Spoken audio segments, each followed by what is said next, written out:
This is the central government, sir, the nodal person who has to fulfill these. Consider. ये तस्वीर उस वक्त की है जब 7 फरवरी को सदन में शाम 7:30 बजे टीडीपी के सांसद के राम मोहन नायडू अपना भाषण दे रहे थे। तभी टीएमसी सांसद महुआ मोइत्रा अचानक अपनी सीट से उठती हैं और बीजेपी के सांसद को गाली दे देती हैं। महुआ मोइत्रा की गाली के बाद पूरे सदन में काफी हो हंगामा होता है। You consider this after 10 years also. There are lot of these issues. There are lot of these issues. If you consider after 10 years. मैं बोलने दो ना मुझे। सदन में गाली देने को लेकर विवादों में घिरी टीएमसी सांसद महुआ मोइत्रा ने अब अपनी सफाई पेश की है। महुआ मोइत्रा ने कहा कि उन्होंने सदन में गाली का इस्तेमाल नहीं किया। जो शब्द मैंने कहा है उसका मतलब होता है पापी।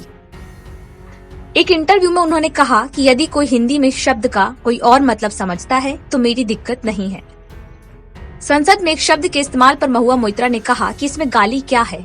हराम शब्द का अर्थ कुछ पापपूर्ण या जो वर्जित है। अरबी शब्दों की मेरी समझ में मैंने जो कहा उसका शाब्दिक अनुवाद पापी है। यदि कोई इसे कुछ और मानता है तो मेरी समस्या नहीं है। संसद में शब्द पर उठे विवाद पर इससे पहले भी टीएमसी सांसद महुआ मोइत्रा ने कहा था कि वो अपने बयान पर कायम हैं। महुआ ने अतीत में सदन में की गई बीजेपी नेताओं की कुछ आपत्तिजनक टिप्पणियों का हवाला देते हुए कहा था कि उन्होंने केवल हकीकत बयां की है। Nobody is behind Mahua. Mahua is behind the truth. जैसे शायर ने कहा है, दोपहर तक बिक गया बाजार का हर एक झूठ और मैं एक सच को लेकर शाम तक बैठा रहा।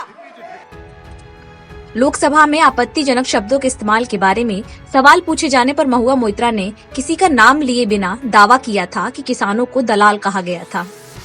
टीएमसी सांसद ने कहा कि जब बीजेपी ये कहती है कि महिला होकर ऐसे शब्दों का उपयोग कैसे कर सकती हैं, तब मुझे हंसी आती है। क्या मुझे जवाब देने के लिए पुरुष होने की जरूरत होगी? इसलिए मैं समझती हूँ कि इनकी पितृसत्तात्मक सोच सामने आ गई है। मैंने जो सच है वही कहा है और मैं इस पर कायम हूँ। ये महिला होकर कैसे ये वर्ड यूज की? What do I need to be a man to be able to give it back as good as it gets? So I think the patriarchy comes out on the thing. Like I said, I've called an apple and I stand. महुआ ने कहा कि उन्हें केवल इस बात का खेद है कि 2021-22 की शुरुआत में विपक्ष ने अडानी के घोटाले को आक्रामक तरीके से सदन में नहीं रखा। लोकसभा में मंगलवार को राष्ट्रपति के अभिभाषण पर धन्यवाद प्रस्ताव पर चर्चा के समय महुआ मोइत्रा के भाषण के दौरान तृणमूल कांग्रेस और बीजेपी सांसदों के बीच तीखी नोकझोंक हो गई थी। मोइत्रा को इस दौरान कुछ आपत्तिजनक शब्दों का इस्तेमाल करते हुए भी सुना गया था, जिस पर स्पीकर ने आपत्ति व्यक्त की और ऐसे शब्दों से बचने के लिए कहा था। नवभारत टाइम्स ऑनलाइन की रिपोर्ट।